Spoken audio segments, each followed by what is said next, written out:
Chers amis, chères sœurs, chers frères, l'équipe de la Fédération est contente de partager avec vous ce message de nouvelles et d'encouragement.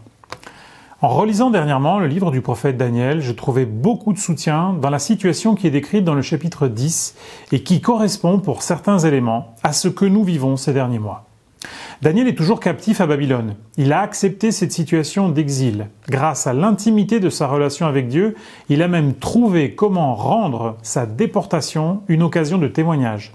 Il traverse des temps troublés. On attend toujours le retour en Israël, la reconstruction de Jérusalem.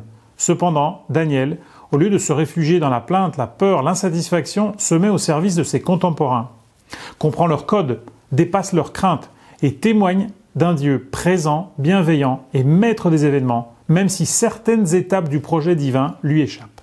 Un messager céleste lui apporte cette nouvelle de réconfort alors qu'il traverse une période de fragilité et de vulnérabilité. Un ange lui dit « Ne crains rien, homme bien-aimé, que la paix soit avec toi, courage, courage ». Daniel nous écrit « Comme il parlait, je repris des forces et je dis « Que mon Seigneur parle, car tu m'as fortifié ». Verset 19. Un verset magnifique. La parole de Dieu a fortifié Daniel. Puisse-t-il en être de même pour nous? Cherchons force et réconfort dans la parole de Dieu. L'ange prend soin du prophète en lui assurant de ne pas craindre. Combien de fois le Christ n'a-t-il pas rassuré ses disciples de la sorte? Le messager céleste lui témoigne de l'affection que l'Éternel a pour lui. Quelle promesse unique de se savoir aimé de Dieu. N'est-ce pas notre cas? Dieu a tant aimé le monde qu'il a donné son Fils, écrit Jean. Ensuite, la paix est offerte à Daniel. Jésus lui dira aussi « pas comme le monde donne ». Jésus nous dit « je vous donne ma paix ». C'est un don intime de sa personne à nos cœurs qui parfois peuvent être angoissés. Et enfin, le texte, comme un envoi, remet Daniel sur ses pieds et le mandate vers sa mission par ce double appel « courage, courage ». C'est un appel à la mission, mais c'est aussi la certitude d'une présence, celle du Seigneur qui nous promet « je suis avec vous tous les jours jusqu'à la fin du monde ». En cette période particulière de notre vie fédérale, nous voudrions partager plusieurs sujets de prière avec vous.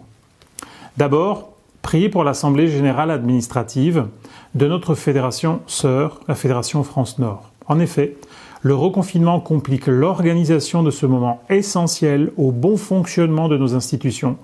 Prions pour que le Seigneur guide nos collègues et nos frères et sœurs dans la gestion atypique de cette rencontre.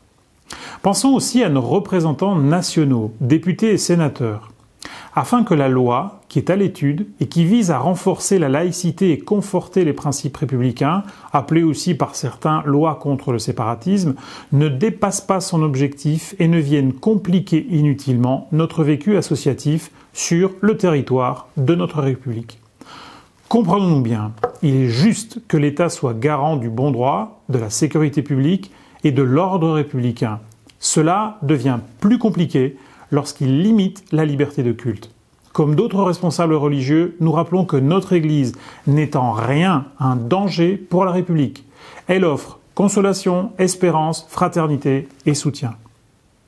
Prions aussi pour les familles pastorales qui seront mutées cet été. Nous pensons aux familles André Naïvo, Millard, Péchou, Rayman et Yoldi. Que le Seigneur les accompagne dans cette étape délicate du ministère pastoral.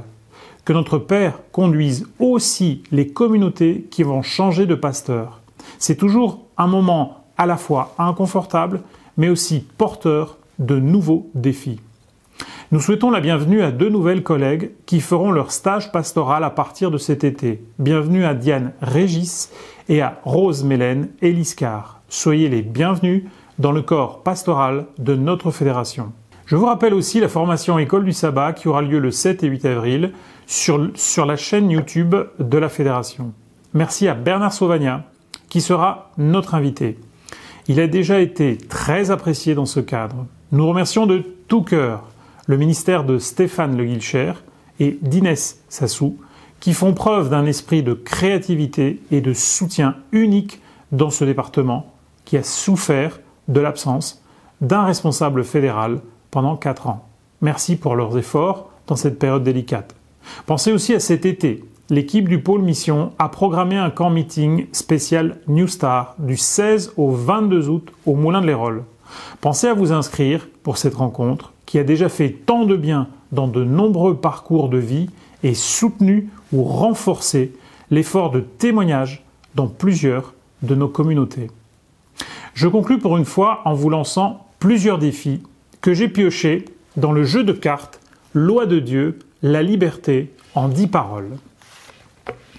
Pour les 7 ans et plus, aide tes parents dans une tâche ménagère. Pour les 12 ans et plus, vis une journée sans écran.